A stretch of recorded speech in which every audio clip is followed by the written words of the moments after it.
တလုံးချင်းတိုင်းရှင်ဥပမာဆိုအဲ့ဒီရှေ့သုံးတစ်လုံးကိုဒီရှေ့ကကြည့်အောင်လုပ်သွားမှာသမီးဒီမှာ 2h ဒီမှာ 2h square အဲ့ဆိုဒီရှေ့ဒီမှာဒီ 2h square ကိုဘာနဲ့မြောက်ရင် 2h square ရမလဲဘာလို့နေလဲ x လို့နေပါ x တစ်ထက်လို့နေရောအဲ့ဆိုရှေ့ x နဲ့မြောက်လိုက်မယ်အဲ့ဆိုရှေ့ဒီရလာတဲ့စားလက် x နဲ့သမီးဒီစားကိန်းမှာရှိတဲ့ကိန်းတွေအလုံးဝင်မြောက်မယ်ဒါဆို 2h square ပြီးရှုံးနောက်တစ်ခုကသမီးဒီမှာအဲ့ဒီ 2h square စီမှာ plus ဆိုရှုံးအပေါ်မှာ plus နဲ့ဝင်ဒီရှေ့မှာ minus ဆိုရင် minus နဲ့ဝင်စားဒီရှေ့တို့လက္ခဏာစဉ်းစားနေရတာတော့နော်အဲ့ဆို 2h square minus 1နဲ့ x နဲ့မြောက်ရင် x ဘာရမလဲ minus 8 minus x ဟုတ်ပြီပြီးရှေ့တို့ကသမီးအမှာစားရဲဆိုနှုတ်မယ်ဆိုတော့ရှုံးဘာလုပ်မှာလဲဒုတိယဂိမ်းတန်းကလက္ခဏာပြောင်းပြီးမယ်ဒါဒီရှေ့ရှိမှာသမီးကိုအခရာဂိမ်းတန်းတစ်ခုနှုတ်ရှင်းကိုသင်ပေးပြီးတာနော် minus ဟုတ် plus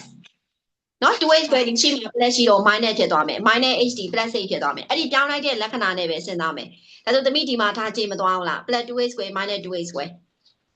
ဒီရပါချင်း နော်ပြီး plus 5h နဲ့ plus 8နဲ့ပေါင်းလိုက်တော့ 6h 6 ပြီးနောက်ကဆွဲချတော့ minus 3အဲ့ဆိုဆုံးနာတိုင်းပဲတစ်လုံးချင်းပြန်ကြည့်မယ်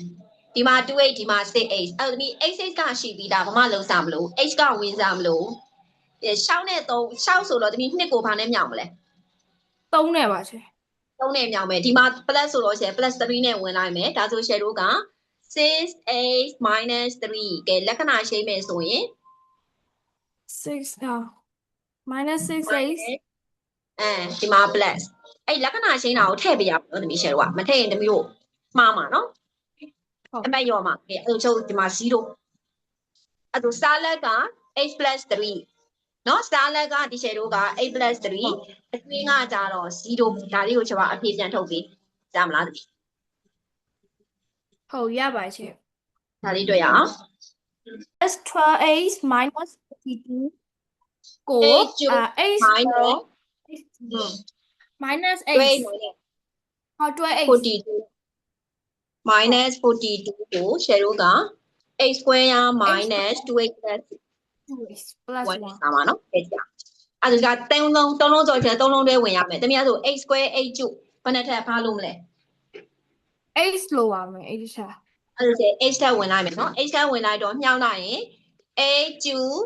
minus 2ဟုတ်ပြီဒီမှာတစ်ခုမှားသွားပြီနော်တမီးဒီမှာကြည့်ချင်3ထပ်ပြီးဘယ်နဲ့ထပ်လာမှာ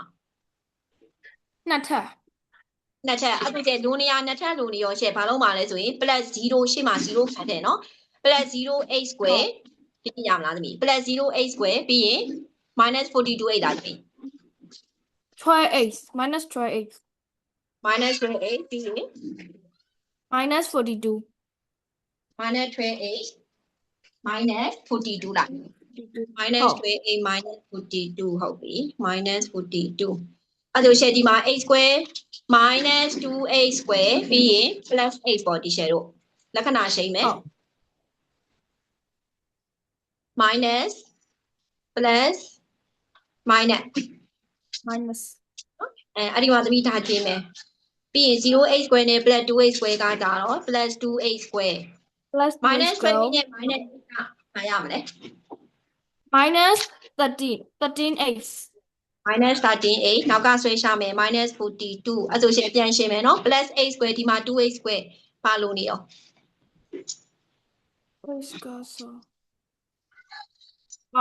2လို့ပါ2ပဲเนาะအဲ့ကျ2စီဝင်လိုက်မယ်ဒါဆိုဝင်မြောက်မယ် 2h square ပြီးရင် minus 2h နဲ့ plus 2က minus 4h minus 4h ပြီးရင် plus 1နဲ့ plus 2ကြတော့ plus 2ပေါ့ဒီရှယ်တို့ဒီမှာတော့ကျွင်းကြံเนาะအဲ့ဆိုရှုပ်လက္ခဏာရှိမယ် minus plus minus အဲ့ဆိုထားကြည့်မယ် minus 13h နဲ့ plus 4h ကဘာရမလဲသမီးပေါင်းမလားနှုတ်မလားပေါင်းပါပါလက္ခဏာတူလို့လားရှယ်တို့မတူမတူရင်နှုတ်မယ်လေအဲ့ဒါဘယ်လောက်ရမလဲ9 9h 9ဆို plus 9လား minus 9 minus 9 minus 9ဟုတ်ပြီ minus 42နဲ့ minus 42ကြတော့ minus 44အဲ့ဒါစတာလက်က 8 plus 2 ဟွာက -98 -44 ရှယ်တို့အဲ့ဒီမှာပြန်ချိန်ကြရင်သမီးကြည့်ကြည့်ဒီမှာ2ထပ်ဒီမှာ1ထပ်စားကိန်းရဲ့ခက်ကိန်းအောင်မငယ်ဘူးလားရှယ်တို့ ဟုတ်ငယ်ပါရှင် ဒါမှသမီး ဟုတ်ရပါတယ် ကဲဒါလေးတွေ့ရအောင်